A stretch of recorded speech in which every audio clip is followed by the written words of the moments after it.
আবু জাহেল ডাক দিয়া কয়, আম্মা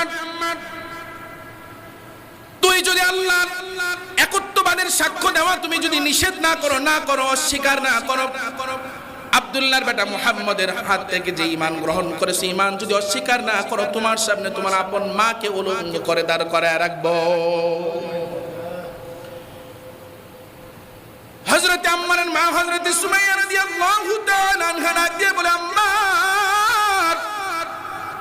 যেমন মা তেমন বেটা, বাপকে বেটা সিপাহীকে ঘুরা, মজবুত ঈমানওয়ালা মায়ের মজবুত ঈমানওয়ালা ছেলে সন্তান।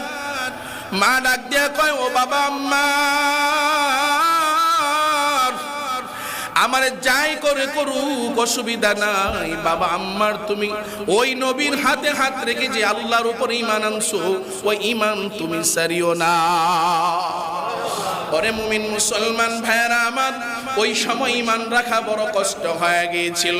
নবীজির মুহাব্বতে ঈমানের উপর অটল থাকা বড় কষ্ট হয়ে গিয়েছিল। আজ আমার আপনার ইবাদত করতে কষ্ট নাই, কোনো বাধা নাই, বিপত্তি নাই। এরপরে রাসূলের এমন বরকতি, রাসূল পাওয়ার পরেও রাসূলের বরকতি সব নিয়ামত আল্লাহ আমার আপনারে দিলেন। রাসূলের মুহাব্বতে ইবাদত করতে মন চায় না, আদর্শ মানতে মন চায় না। অথচ হযরত সুমাইয়া রাদিয়াল্লাহু তাআলা আনহারে কয়েকবার বলার পরেও এবার যখন উলঙ্গ করে দিল, আম্মার নিচের দিকে মাথাটা করে দিল। আবু জাহেল এত বড় জালেম, কয়েকজন রে দিয়া ওই আম্মারের মাথাটারে ডাক দিয়া কয়, যা যাইয়া আম্মারের মাথাটারে উঠাইয়া দে, যেন তার আপন মায়ের উলঙ্গ ছবিটা আম্মারের নিজের চোখে দেখতে পারে। নাউজুবিল্লাহ। পরে মুসলমান ভাইয়েরা আমার, আম্মার মাথা উঠাইতে চায় না, জোর করে আম্মারের মাথাটা উঠাইয়া আপন মায়ের উলঙ্গের ছবিটা দেখায় দেয়। এর থেকে লজ্জার আর কি হয়? আম্মারের মা ডাক দিয়া কয়, আম্মার সাবধান হয়ে যাও আম্মার, আমারে যাই করে করুক কিন্তু আল্লাহর উপরে ঈমান ছাড়িও না। এবার আবু জাহেল তাকায়া দেখলো তারা দুইজন ঈমানের উপর মজবুত। এবার তাড়াতাড়ি ডাক দিয়ে বলল, কই বর্ষা আনো। হযরত সুমাইয়া রাদিয়াল্লাহু তাআলা আনহুর লজ্জা স্থানের দিকে তাকায়া আবু জাহেল লুক দিয়া বর্ষা দিয়া নিক্ষেপ করতে করতে আল্লাহু আকবার, একটা পর্যায়ে রক্তক্ষরণ হয়ে গেল। এবার আম্মারের মা সুমাইয়া রাদিয়াল্লাহু তাআলা আনহা যখন দেখলেন এত রক্তক্ষরণ হয়েছে,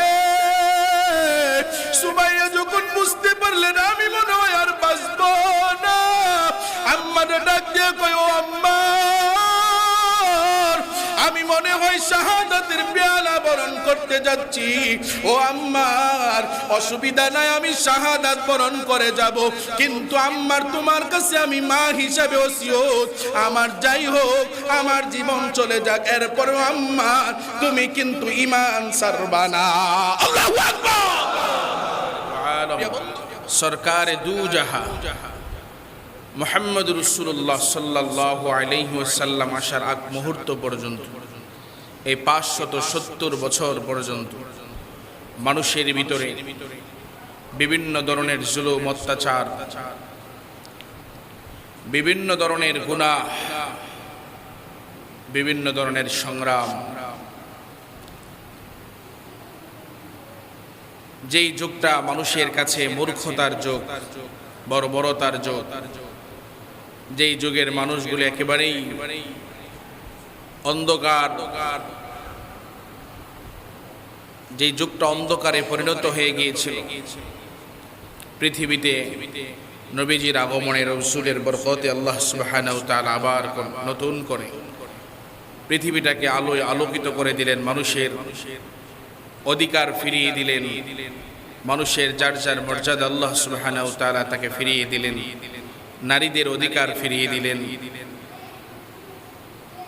রাসূলের বরকতে আজ আমরা এখানে বসে আছি, আমি মিম্বারে বসে কথা বলি একমাত্র শুধুমাত্র কেবলমাত্র রাসূলুল্লাহ সাল্লাল্লাহু আলাইহি ওয়াসাল্লামের বরকতে। না হয় আমার জিন্দেগির যে অপরাধ, আমার জিন্দেগির যেই গুনাহ, পূর্বের উম্মতের যে অবস্থা ছিল, প্রত্যেকটা উম্মতের গুনার অবস্থাটা তার চেহারার মাধ্যমে জাতির সামনে, মহল্লাবাসীর সামনে, তার গোত্রের সামনে চেহারা দেখলেই মানুষ বুঝতে পারত এই মানুষটা বদলো। আল্লাহ সুবহানাহু ওয়া তাআলা রাসূলের বরকতে, রাসূলের দোয়ার বরকতে আজ আমরা সম্মানের চেয়ারে বসতে পারি। আমাদের ত্রুটিগুলো আল্লাহ তাআলা গোপন রাখেন। তবে যদিও আমরা আল্লাহ তাআলা যদিও আমাদের ত্রুটিগুলো গোপন রাখেন, কিন্তু আমরা মানুষ হিসাবে মানুষের ত্রুটিগুলো গোপন রাখতে পারি না। ঠিক কিনা বলেন? প্রিয় ভাইয়েরা আমার, আজকে আমাদের আপনাদের এই বসা একমাত্র রাসূলের বরকত। এই নামাজ পেলাম কার বরকতে?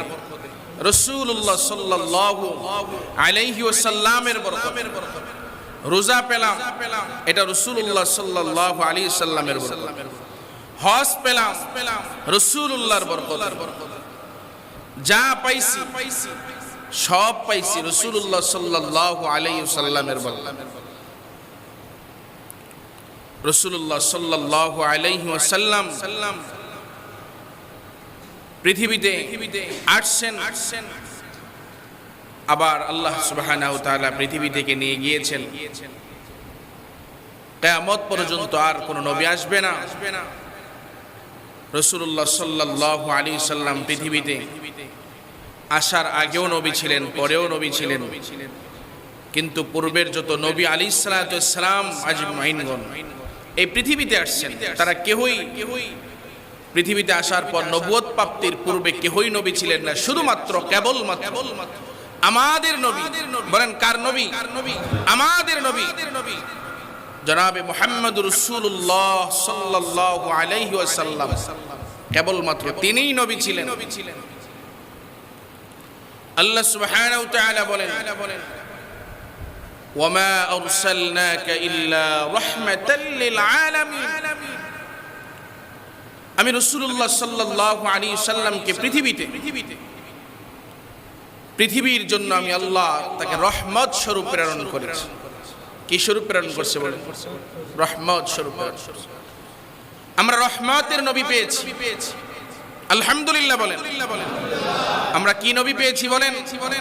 রহমতের নবী পেয়েছি। কে বলছেন? আরো জোরে কোন কে বলছেন? আল্লাহ।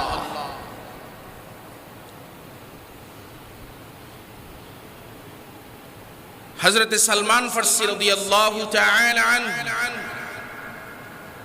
আপনারা অনেকেই নাম জানেন, বিশ্ববিখ্যাত একজন সাহাবী, দ্বীনের সন্ধানে নিজের মাতৃভূমি ত্যাগ করেছেন, পরিবার ত্যাগ করেছেন।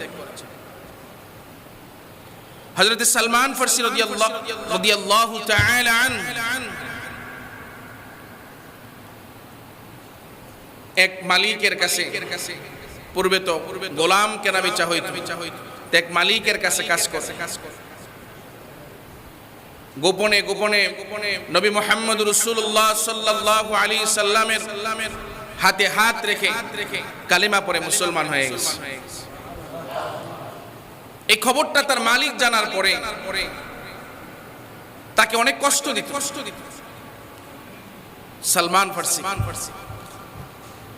প্রিয় ভাই, রাসূলের বরকতে আজ নামাজ পেয়েছি সহজে, রোজা পেয়ে গেছি, জিকির পেয়ে গেছি, হজ পেয়ে গেছি, দিন সহজে পেয়ে গেছি। রাসূলের মাধ্যমে আল্লাহ দিনকে পূর্ণ করে দিয়েছেন। সুবহানাল্লাহ। আল-ইয়াউমা আকমালতু লাকুম দীনাকুম ওয়া আতমামতু আলাইকুম নি'মাতি ওয়া রাদিতু লাকুমুল ইসলাম দীনা। একেবারে পরিপূর্ণ করে দিয়েছেন। কিন্তু পূর্বের যারা দিন মানার চেষ্টা করত, দিনের প্রবেশ করত, ইসলামে দাখিল হইত, আমাদের অবস্থাটা তাদের অবস্থাটা একরকম ছিল না, খুব কষ্টদায়ক, যন্ত্রণাদায়ক। তো মালিক সালমান ফারসিকে অনেক কষ্ট দিত। তো নবীজি সাল্লাল্লাহু আলাইহি সাল্লামের সাথে মাশওয়ারা করলেন, পরামর্শ করলেন। তো নবীজি তাকে বললেন, তুমি তোমার মালিক থেকে, মনিব থেকে তুমি মুক্ত হয়ে যাও। দেখো তোমার মনিব কি চায় তোমার কাছ থেকে, মুক্ত করে দিতে চাইলে সে কি চায়। তো সালমান ফার্সি যায় বলছে, আমি আপনার কাছ থেকে মুক্ত হইতে চাই, আমি আপনার কাছ থেকে মুক্ত হইতে চাই, কি লাগবে? তো তিনি বলছেন যে 1000 দিরহাম আর 300 খেজুরের চারা তুমি রোপণ করবা। যেদিন এই 300 চারার ভিতরে খেজুর ধরবো, ওই দিন তোমার মুক্ত করে দেব। সুবহানাল্লাহ বলতেন না? সহজ না কঠিন? বলেন সহজ না কঠিন? 300 খেজুরের চারা রোপণ করবে আর এটার মধ্যে খেজুর ধরবে, আর সেদিন তারে মুক্ত করে দিবে। কি বুঝলেন? তার নিয়ত কি মুক্ত করা না কষ্ট দেওয়া? একটা খেজুর গাছ আমাদের দেশে দেখেন না, একটা খেজুর গাছ লাগাইলে কবে খেজুর ধরবে? ঠিক ঠিকানা আছে? কত গাছ আছে খেজুর ধরে না। আল্লাহ, এই ঘটনা বলে বোঝানোর চেষ্টা করতেছি রাসূলুল্লাহ সাল্লাল্লাহু আলাইহি সাল্লামের কি বরকত আমরা আজ বুঝি না। উম্মতে মুহাম্মাদি ভালো করে শুনেন, আমরা কোন নবীজির উম্মত? আমি আপনি আমার নবীকে আমরা চিনতে পারি নাই। যে উম্মত তার নবীকে চিনে না, তার নবীকে বুঝে নাই, তার নবীকে চিনার চেষ্টা করে নাই, সে মুমিন হতে পারে না, সে মুমিন নয়। আপনি মুখে বলতে পারেন, হ্যাঁ মুখে বলতে পারেন, আপনি মুমিন নয়। যে উম্মত তার নবীকে চিনে নাই, যে উম্মতের দিলের ভিতরে নবীজির মুহাব্বত নাই, সে আবার মুমিন হয় কেমনে? কেমনে মুমিন হয়? রাসূলের কাছে আসছেন, ইয়া রাসূলুল্লাহ 1000 দিরহাম আর 300 চারা রোপণ কইরা খেজুর গাছের, আর ওই চারায় যেদিন খেজুর ধরবে সেদিন আমারে মুক্ত করবে। তাই বলে সালমান ফার্সি পেরেশান, কিন্তু আমার নবীজি পেরেশান না। সুবহানাল্লাহ বলতেন না?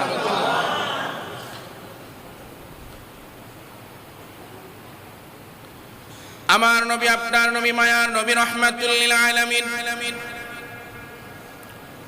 উপস্থিত সাহাবায়ে কিরামগণকে ডাক দিয়ে বললেন, ও সাহাবায়ে কিরাম, আর দেরি নয়, তোমরা তাড়াতাড়ি করে সালমান ফার্সি রাদিয়াল্লাহু তাআলা আনহুকে সহযোগিতা করো।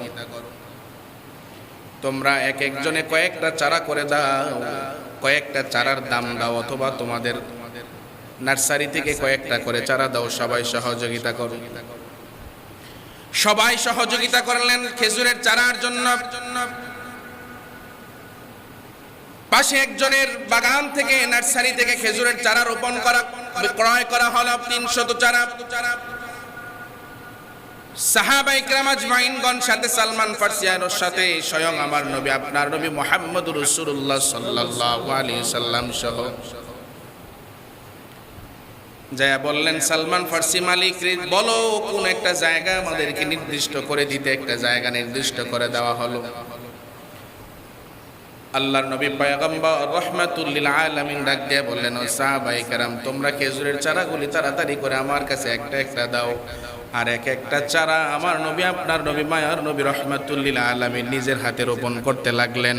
এইভাবে করতেছেন হাদিসের মধ্যে আসছিল, একটা চারা সালমান ফার্সি রোপণ করছিলেন, কিন্তু একটা চারার মধ্যে খেজুর আসে নাই। বাকি আল্লাহর নবী পয়গম্বর রাহমাতুল লিল আলামিন যতগুলি চারা রোপণ করেছেন, একটা ব্যতীত সবগুলি চারা লাগাইতে দেরি হয়, খেজুর আসতে দেরি হয় না। যেই চারার মধ্যে খেজুর আসে নাই, আমার নবী, আপনার নবী, মায়ার নবী রাহমাতুল লিল আলামিন ওই চারাটা আবার উঠাইলেন, আবার নিজের হাতে রোপণ করলেন। রোপণ করেছেন তো তাকায়া দেখতেছেন বাকি চারাগুলির মধ্যে মতো এই চারার মধ্যে খেজুর আল্লাহ দিয়ে দিছে। বুঝে থাকলে জবাব দেন, কার বরকত? নবীজির বরকতে। বলেন না, কার বরকতে আল্লাহ দিবেন? কার বরকতে দিবেন? কে দিবেন? না নবীজি দিবেন? নবীজি দিবেন। বুঝবেন, আকীদা ভালো করে বুঝবেন। আমাদের বাংলাদেশের মানুষ আগারটা গোরাত, গোরাতটা আগাত, মাঝে মধ্যে নবীরে আল্লাহর সাথে মিলাইয়া আলা। এই বিষয়গুলো বুঝতে হবে। অলি অলির জায়গায়, নবী নবীর জায়গায়, মা বাবা মা বাবার জায়গায়, আল্লাহ আল্লাহর জায়গায়। ঠিক কিনা বলেন? নবীরে ওলিদেরকে এমন এক জায়গায় নিয়ে যায় মনে হয় যে নবীও নাই। এই সমস্ত আকীদা আমাদের বুঝতে হবে। আকীদা দুরুস্ত না হলে পড়ে আপনার আমার সমস্ত আমল বরবাদ হয়ে যায়। প্রিয় ভাইয়েরা আমার, পরে বাকি রইল 1000 দিরহাম। রাসূলের কাছে একটা ডিম আসছে, ডিমের মতো এক স্বর্ণ আল্লাহর হাবিবের কাছে হাদিয়া আসছে, ডিমের মতো দেখতে। তো সালমান ফার্সির হাতি দিয়া কইছে, সালমান ফার্সি বাগান তো হয়ে গেল, তোমার তো মুক্ত হওয়ার দরকার, ধরো 1000 দিরহাম, এটা নিয়ে তুমি তারে দাও। সালমান ফার্সি হাতে নিয়ে কয়, ইয়া রাসূলুল্লাহ, এটা কি 1000 দিরহাম হইব? কয় তোমারে বলছি নিয়া মালিকের হাতে দিতে, বাকিটা আল্লাহ তাআলা ভালো বুঝবে।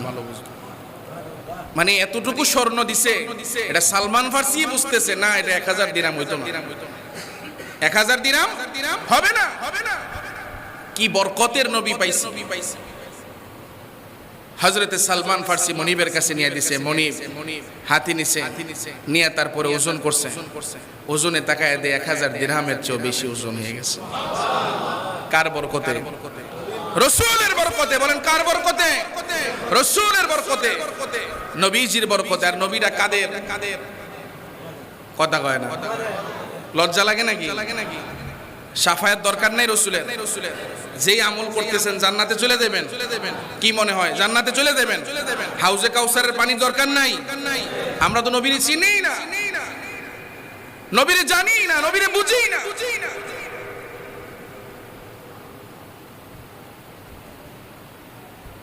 নবীজি যদি চিনতাম, নবীরে যদি ভালোবাসতাম, মুহাব্বত করতাম, তাহলে অন্যায় ভাবে মানুষকে মানুষ মারতে পারতো না, অন্যায় ভাবে মানুষকে মানুষ মারতে পারতো না। শোনেন নাই গতকালকে না আগের দিনের কথা, ঢাকা কোথায়, ডাবিতে না কই, জাহাঙ্গীরনগর এরকম একটা জায়গায় এক ছেলে, তোফাজ্জল নাম মনে হয়, চোর সাব্যস্ত করে তাকে পিটাইতে একবারে মেরে ফেলছে।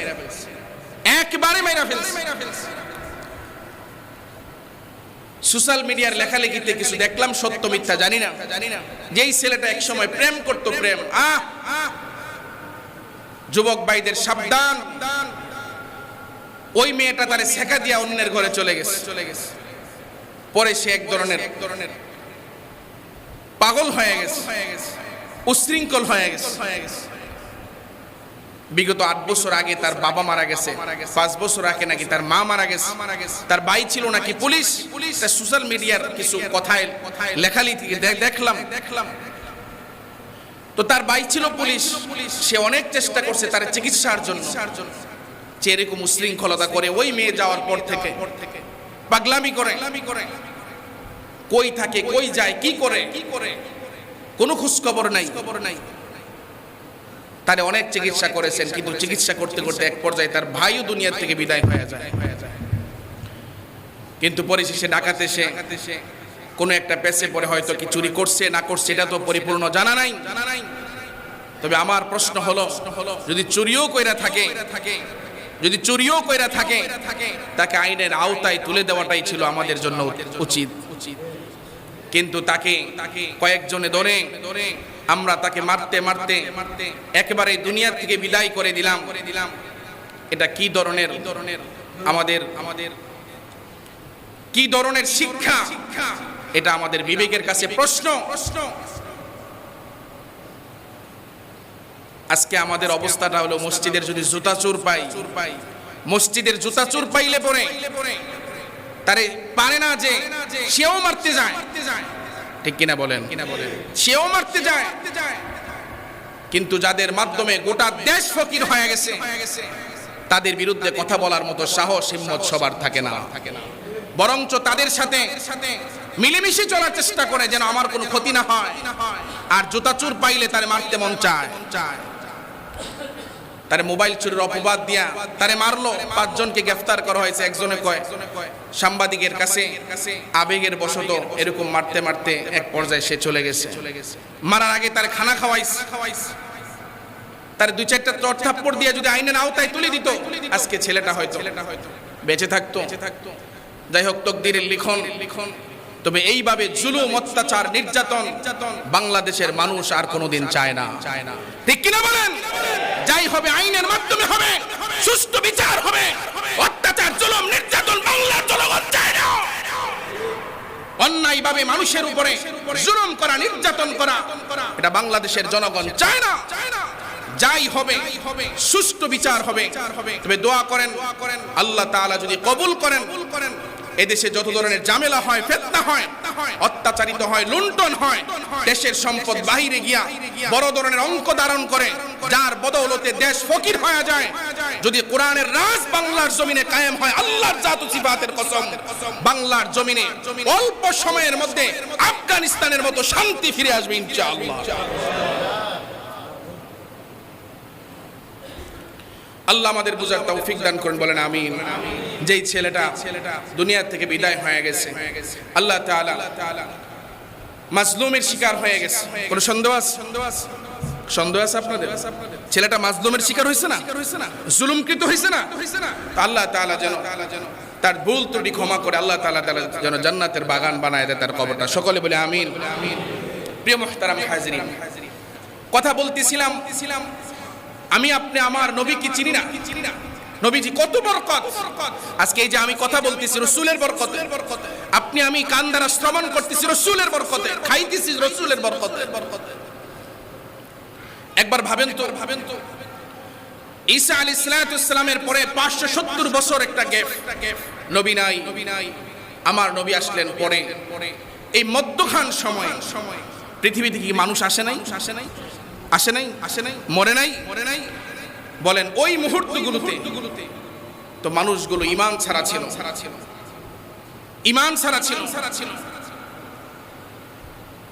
ওই সময়গুলোতে মানুষ নিজের মন গড়া মতো জিন্দেগি যাপন করত।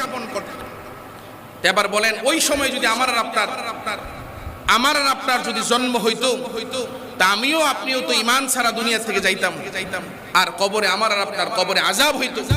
আল্লাহ সুবহানাহু ওয়া তাআলা যেই নবীর উম্মত হওয়ার জন্য অন্য নবীরাও পর্যন্ত আল্লাহর কাছে দোয়া করছেন, আর আমি আপনি না চাইতে, আমি আপনি চাই নাই, আল্লাহ তাআলা দয়ার মায়া করে এমন নবীজির উম্মত বানায়া দিবেন। খুশি না বেজার? আলহামদুলিল্লাহ বলেন। এরপরও নবীজির আদর্শ মানতে মনে চায় না। প্রিয় ভাইরা আমার, নবীজি কেমন বরকত। মক্কা বিজয়ের পরে একজন বৃদ্ধা মা তার ঘরের সামানপত্র নিয়ে একটা মাল বা একটা বোঝাই করে মাল সামানা নিয়ে একটা বোঝাই করে মাথায় নিয়ে হাঁটতেছেন। নবীজি মুহাম্মদ রাসূলুল্লাহ সাল্লাল্লাহু আলাইহি ওয়াসাল্লাম দেখতেছেন এই বৃদ্ধা মহিলাটা হাঁটতেছেন, এই বোঝা নিয়ে তার অনেক কষ্ট হয়। আল্লাহর নবী পয়গম্বর রাহমাতুল লিল আলামিন ওই বৃদ্ধা মায়ের কাছে যেয়ে বললেন, ও বৃদ্ধা মা, আপনার বোঝাটা আমার মাথায় দেন, আমি আপনাকে সহযোগিতা করি। কই যান আপনি? কোথায় যাবেন বলেন, আমি আপনার গন্তব্যে আপনার এই বোঝাটা আমি পৌঁছায়া দেই। সুবহানাল্লাহ বলতেন না? কে এটা? আরে আমাদের নবী কোন? বলেন কে এটা? আমাদের নবী। গর্বের সাথে বলেন, সব হবে আমাদের নবী মুহাম্মদ রাসূলুল্লাহ। আর আমরা তো মানুষের সহযোগিতা করব দূরের কথা, পাইলেই বাস দেই। ঠিক কিনা বলেন? প্রিয় বন্ধুরা আমার, বৃদ্ধা মার বোঝাটা মাথায় নিয়ে আল্লাহ নবী জিজ্ঞাসা করলেন, ও বুড়িমা, ও বৃদ্ধা মা, আপনি কোথায় যান? বৃদ্ধা মা ডেকে বলে, মক্কার জমিন বিজয় হয়ে গেছে, এখানে নাকি মুহাম্মদ নামে একজন লোক আসছে, জাদুঘর, তার ভয়ে আমি এই মক্কা ছেড়ে অন্য দেশে চলে যাই। মক্কা বিজয়ের পর সবাই যখন পলায়ন করেছে, তখন এই বৃদ্ধা মাও চলে যাচ্ছে। মনে মনে ভাবতেছে তার তো অপরাধ নাই, সে ভাবতেছে যেহেতু সবাই পালাইতেছে আমিও পালাই। যদি মুহাম্মদ যেহেতু এতদিন নির্যাতিত, নিপীড়ন, নিষ্পেষিত হয়েছে, অবহেলিত হয়েছে, হয়তোবা যারাই মক্কাতে ছিল সবাইরই মনে হয় মারবে। এটা রাসূলুল্লাহ সাল্লাল্লাহু আলাইহি সাল্লামের আদর্শ না? ঠিক কিনা বলেন? আল্লাহর নবী সাল্লাল্লাহু আলাইহি সাল্লাম জিজ্ঞাসা করলেন, কই যান আপনি? কয় ভয়ে চলে যাই, ভয়ে ভয়ে। কার ভয়? কয় মুহাম্মাদের ভয়। মুহাম্মদ মক্কা বিজয় করে মক্কায় আসছে, জাদুকর এই মুহাম্মদ, তার ভয়ে আমি চলে যাই। আমার নবী, আপনার নবী, মায়ার নবী, রহমাতুল লিল আলামিন আর জবান দ্বারা কিছুই বলে নাই। এবার সে যেই জায়গায় যাইতে চাইলেন ওই জায়গায় এই বোঝাটা নিয়ে গেলেন। এই বোঝাটা নিয়ে রাখলেন। রাখার পর মুহাম্মদুর রাসূলুল্লাহ সাল্লাল্লাহু আলাইহি সাল্লাম বললেন, ও বুড়িমা, আমাকে বিদায় দেন। এবার বুড়িমা জিজ্ঞাসা করলেন, কে আপনি ভাইজান? আপনার পরিচয়টা একটু জানতে চাই। আমার নবী, আপনার নবী, মায়ার নবী, রহমাতুল লিল আলামিন বড় মায়া করে বললেন, ও বুড়িমা, আপনি যাকে জাদুকর বলছিলেন, যার ভয়ে মক্কা ত্যাগ করে অন্য দেশে চলে যান, আমি হলাম সেই বেটা, আব্দুল্লাহর বেটা মুহাম্মদুর রাসূলুল্লাহ সাল্লাল্লাহু আলাইহি ওয়াসাল্লাম। আল্লাহর নবীর এই আচরণ দেখে সঙ্গে সঙ্গে এই বিদ্যামা ডাক দিয়া বলে, আপনার আচরণ এত সুন্দর, আপনি কি মানুষের কোনো ক্ষতি করতে পারেন? আর দেরি নয়, ভুল বুঝাবুঝি হয়ে গেছে, তাড়াতাড়ি করে আমারে কালেমা পড়ে মুসলমান বানায়া দেয়। অপ্রিয় বন্ধু, ওই যে বলছিলাম সালমান ফার্সি বাগান হয়ে গেছে, তো এই স্বর্ণ মুদ্রাও দিয়ে দিলেন 1000 দিরহাম, আবার বাগানও দিয়ে দিলেন। এবার এই বাগানের মালিক এগুলো দেখা নবীজির হাতে হাত রেখে মুসলমান হয়ে গেছে। নবীজির বরকতে, বলেন কার বরকতে? নবীজির বরকতে। আজ নামাজ পাইলাম নবীজির বরকতে, রোজা পাইলাম নবীজির বরকতে, যা পাইলাম সমস্ত কিছু পাইলাম নবীজির বরকতে।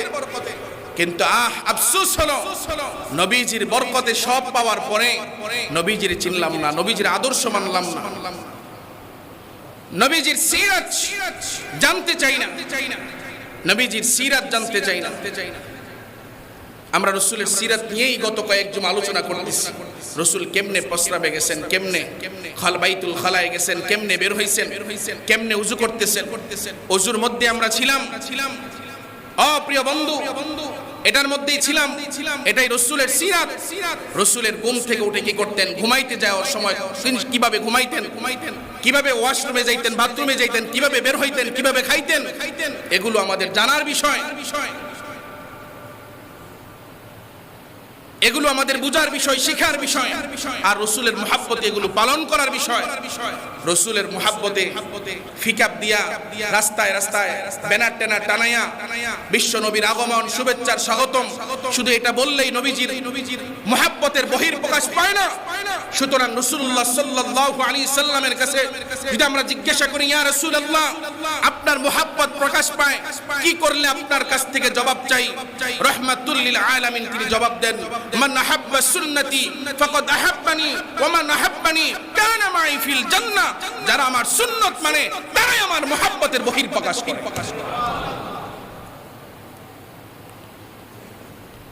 যারা রেলি দেয় রাসূলের নামে আর জোহরের নামাজ পড়েন, আপনার বিবেকের কাছে আমার প্রশ্ন, আপনাদের বিবেকের কাছে আমার প্রশ্ন, বলেন এই রেলি দেওয়া এটা ফরজ নাকি জোহরের নামাজ ফরজ?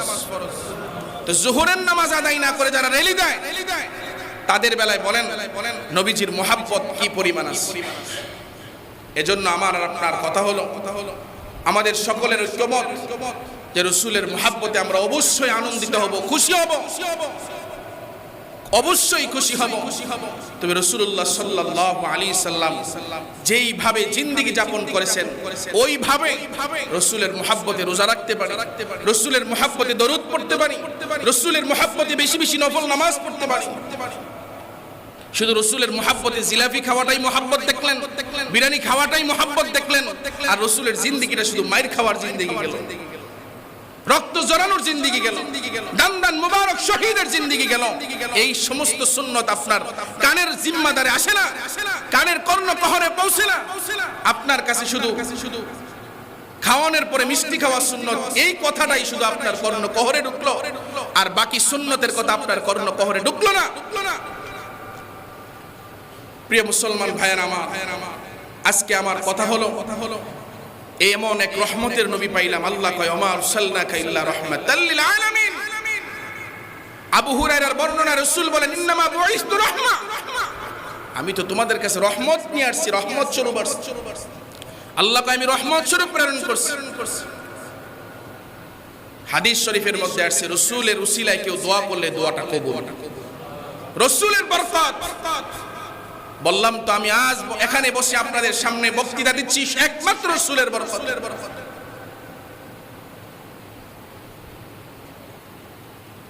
আল্লাহ তাআলা আমাদের সবাইকে সহিহ বুঝদান করেন, বলেন আমিন। প্রিয় ভাইরা আমার, এই দিন আমাদের মানতে হবে, দিন বুঝতে হবে। দিন বুঝতে হলে রাসূলের সিরাতে আমাদের যেতে হবে। রাসূলুল্লাহ সাল্লাল্লাহু আলাইহি সাল্লামের প্রত্যেকটা কাজ কেমন ছিল, রাসূল কি করতে চাইতেন, কি করতে নিষেধ করছেন, কি করতে বলছেন। ওমা আতাকুম রাসূলু ফাখুযুহু ওয়া মা নাহাকুম আনহু ফান্তাহু। রাসূলের আদেশগুলি মানা, নিষেধগুলো ছেড়ে দেওয়া, এটাই হলো রাসূলের মহব্বতের বহিঃপ্রকাশ। ভিন্ন হাদিসের মধ্যে রাসূল বলেন কুল্লু উম্মতি ইয়াদখুলুনাল জান্নাহ ইল্লা মান আবা, কিলা মান আবা ইয়া রাসূলুল্লাহ, ক্বালা মান আতা'নি দাখালাল জান্নাহ ওয়া মান আসানি ফাকাদ আবা। তারা জান্নাতি, সবাই জান্নাতি, তবে তারা সারা যারা ইতাআত করে, আমার অনুসরণ করে, তারাই জান্নাতি, আর যারা অনুসরণ করে না তারা সারা। সবাই জান্নাতে যাবে, কারা? বলে যারা আমার অনুসরণ করে তারা সবাই জান্নাতি, আর যারা অনুসরণ করে না তারা জাহান্নাম। রাসূল আসার পরে এই পৃথিবীতে যারা আগমন করেছেন সবাই হাউজে কাউসারের পানি পান করতে যাবে, কারণ সবাই তো রাসূলের উম্মত, সবাই রাসূলের উম্মত। কিন্তু রাসূল সবাইরে পানি পান করাবে না। সুহকান সুহকান বলে দূর করে দিবে। তুমি আমার উম্মত না, হ্যাঁ তুমি আমার নামে উম্মত, আমার পরে তুমি পৃথিবীতে গেছো, আমার পরে দুনিয়ায় গেছো, কিন্তু তোমার সিরাত সুরতে, তোমার পরিবারের আচার আচরণে, তোমার আচার ব্যবহারে মনে হয় না তুমি আমার আদর্শ মানছো, তুমি আমার উম্মত। না না, তুমি আমার উম্মত।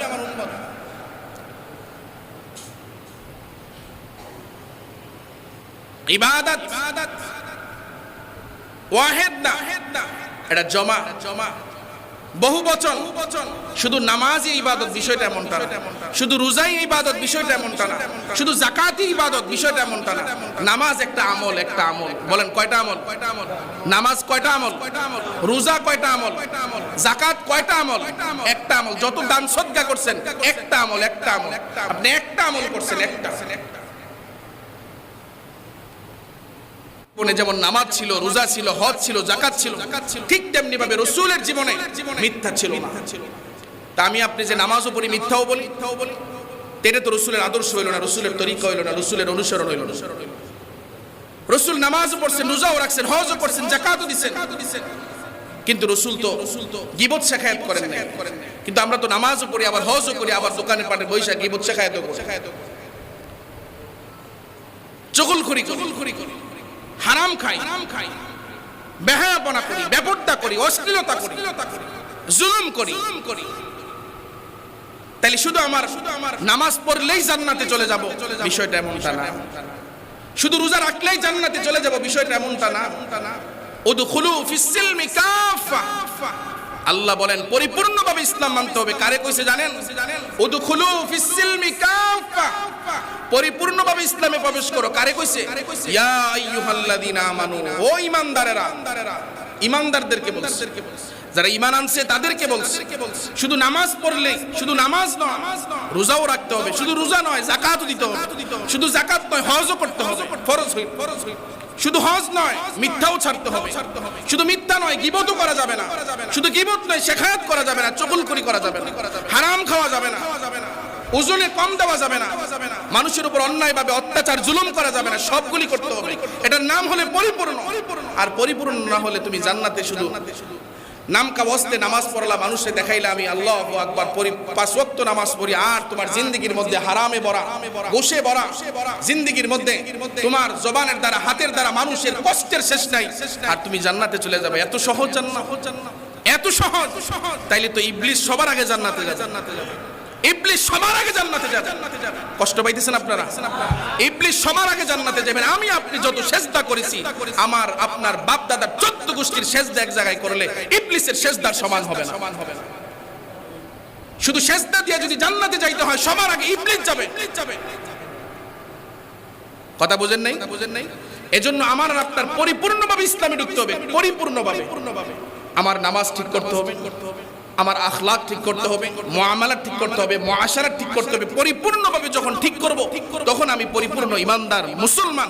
ওয়ালা তামুতুন্না ইল্লা ওয়া আনতুম মুসলিমুন বলেন কোরআনে হাকিমে আল্লাহ তাআলা মুসলমানরে বলেন, ও মুসলমান তোমরা পরিপূর্ণ মুসলমান না হয়ে কবরে আসিও, পরিপূর্ণ। এজন্য এটাই বুঝাইতে চাইলাম যে রসুলকে মহব্বত করতে হবে। তো রসুলকে মহব্বত করলে রসুল যেমন পরিপূর্ণ ইসলাম মানছেন, আমি আপনিও পরিপূর্ণ ইসলাম মানতে হবে, ঠিক কিনা বলেন? রাগ করতেছেন আপনারা?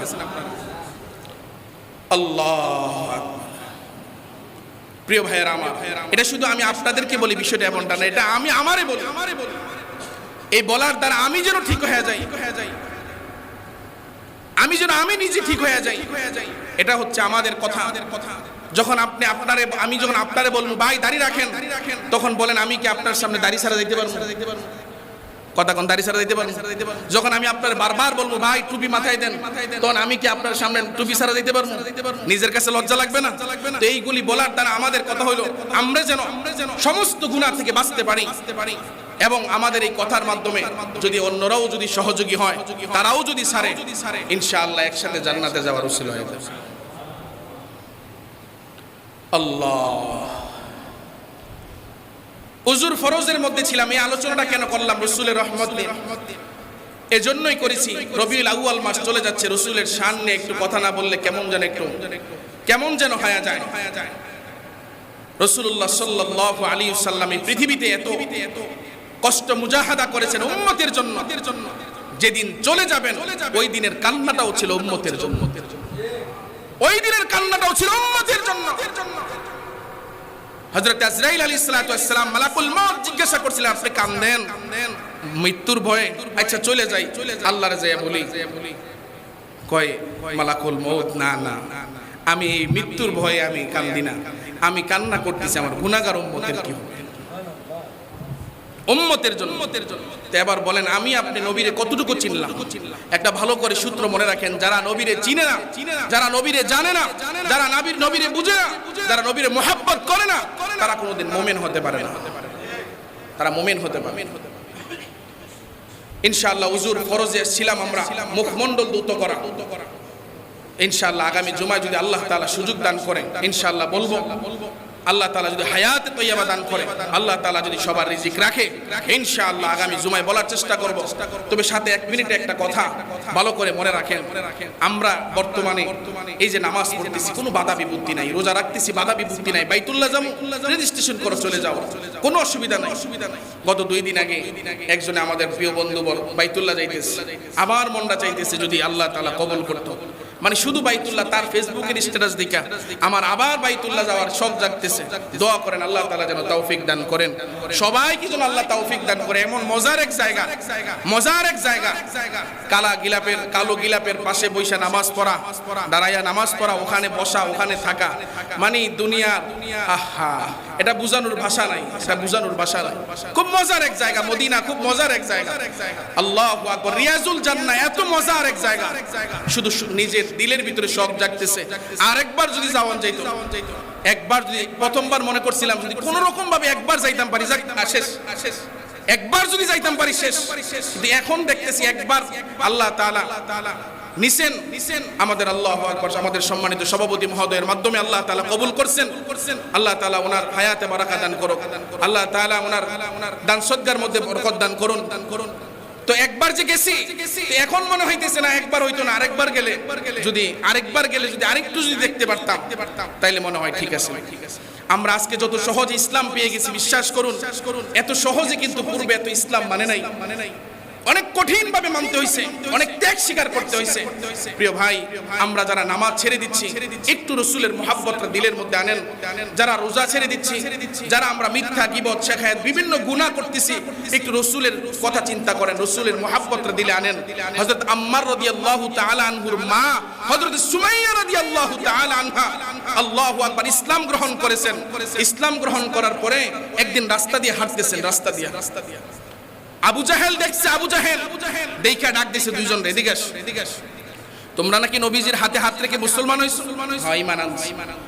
এই তারা দুইজনের বাদ, দুইটা খুঁটির ফিলারের ভিতরে বাঁধছে। বাঁধার পরে এবার ডাক দিয়া বলতেছে আম্মারে বাঁধ আর তার মারে বাঁধ। বাইতে বলতেছে আম্মার, হযরত আম্মার রাদিয়াল্লাহু তাআলা আনহু রে বলতেছে, তুই যদি মুহাম্মাদের ঈমান না ছাড়স, এক আল্লাহর ঈমান না ছাড়স, তাহলে তোর আপন মাকে তোর সামনে উলঙ্গ করব। নাউজুবিল্লাহ কইতেন না? পিছনের তারা কইছে না? নাউজুবিল্লাহ জোরে কও। আবু জাহেল ডাক দিয়া কয় আম্মার, তুই যদি আল্লাহর একত্ববাদের সাক্ষ্য দেওয়া তুমি যদি নিষেধ না করো, অস্বীকার না করো, আব্দুল্লাহর বেটা মুহাম্মদের হাত থেকে যে ঈমান গ্রহণ করেছে, ঈমান যদি অস্বীকার না করো, তোমার সামনে তোমার আপন মাকে উলঙ্গ করে দাঁড় করায় রাখবো। হযরত আম্মারের মা হযরত সুমাইয়া রাদিয়াল্লাহু তাআলা আনহা ডাক দিয়ে বলে আম্মার, যেমন মা তেমন বেটা, বাপকে বেটা সিপাইকে ঘুরা। মজবুত ঈমানওয়ালা মায়ের মজবুত ঈমানওয়ালা ছেলে সন্তান। মা ডাক দিয়া কয় ও বাবা আম্মার, আমারে যাই করে করুক অসুবিধা নাই। বাবা আম্মার, তুমি ওই নবীর হাতে হাত রেখে যে আল্লাহর উপর ঈমান আনছো, ওই ঈমান তুমি ছাড়িও না। ওরে মুমিন মুসলমান ভাইরা আমার, ওই সময় ঈমান রাখা বড় কষ্ট হয়ে গিয়েছিল। নবীজির মুহাব্বতে ঈমানের উপর অটল থাকা বড় কষ্ট হয়ে গিয়েছিল। আজ আমার আপনার ইবাদত করতে কষ্ট নাই, কোনো বাধা নাই, বিপত্তি নাই। এরপরে রাসূলের এমন বরকতি, রাসূল পাওয়ার পরেও রাসূলের বরকতি সব নিয়ামত আল্লাহ আমারে আপনারে দিলেন। রাসূলের মুহাব্বতে ইবাদত করতে মন চায় না, আদর্শ মানতে মন চায় না। অথচ হযরত সুমাইয়া রাদিয়াল্লাহু তাআলা আনহারে কয়েকবার বলার পরেও এবার যখন উলঙ্গ করে দিল, আম্মার নিচের দিকে মাথাটা করে দিল। আবু জাহেল এত বড় জালেম, কয়েকজন রে দিয়া ওই আম্মারের মাথাটারে ডাক দিয়া কয়, যা যাইয়া আম্মারের মাথাটারে উঠাইয়া দে, যেন তার আপন মায়ের উলঙ্গ ছবিটা আম্মারের নিজের চোখে দেখতে পারে। নাউজুবিল্লাহ। ওরে মুসলমান ভাইরা আমার, আম্মার মাথা উঠাইতে চায় না, জোর করে আম্মারের মাথাটা উঠাইয়া আপন মায়ের উলঙ্গের ছবিটা দেখায় দেয়। এর থেকে লজ্জার আর কি হয়? আম্মার মা ডাক দিয়া কয় আম্মার, সাবধান হয়ে যাও আম্মার, আমারে যাই করে করুক কিন্তু আল্লাহর উপরে ঈমান ছাড়িও না। এবার আবু জাহেল তাকায়া দেখলো তারা দুইজন ঈমানের উপর মজবুত। এবার তাড়াতাড়ি ডাক দিয়ে বলল, কই বর্ষা ন। হযরত সুমাইয়া রাদিয়াল্লাহু তাআলা আনহুর লজ্জা স্থানের দিকে তাকায়া আবু জাহেল লুক দিয়া বর্ষা দিয়া নিক্ষেপ করতে করতে আল্লাহু আকবার, একটা পর্যায়ে রক্তক্ষরণ হয়ে গেল। এবার আম্মারের মা সুমাইয়া রাদিয়াল্লাহু তাআলা আনহা যখন দেখলেন এত রক্তক্ষরণ হয়েছে, সুমাইয়া যখন বুঝতে পারলেন আমি মনে হয় আর বাঁচব না, আম্মারে ডাক দিয়ে কয় ও আম্মা, আমি মনে হয় শাহাদাতের পেয়ালা বরণ করতে যাচ্ছি।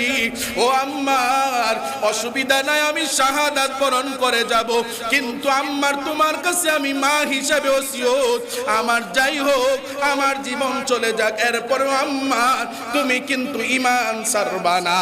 আল্লাহু আকবার। প্রিয় বন্ধু, তাদের ঈমান এত মজবুত ছিল, জিন্দেগি চলে গেছে এরপর ঈমান ছাড়ে নাই। আর আমি আপনি আরামে ঘুমাই আর নামাজ পড়তে পারি না, আমি আপনি রাসূলের আদর্শ মানতে পারি না। এজন্য সবার কাছে আকুল আবেদন, হাত জোর করে বলছি, গুনাহ ছেড়ে দেন, গুনাহ ছেড়ে দেন, রাসূলের বরকত, রাসূলের মুহাব্বতে নেক আমল জড়ায়া ধরেন, রাসূলের আদর্শে জীবন বাস্তবায়ন করেন। আল্লাহ তাআলা তৌফিক দান করুন। সকলে বলি আমিন।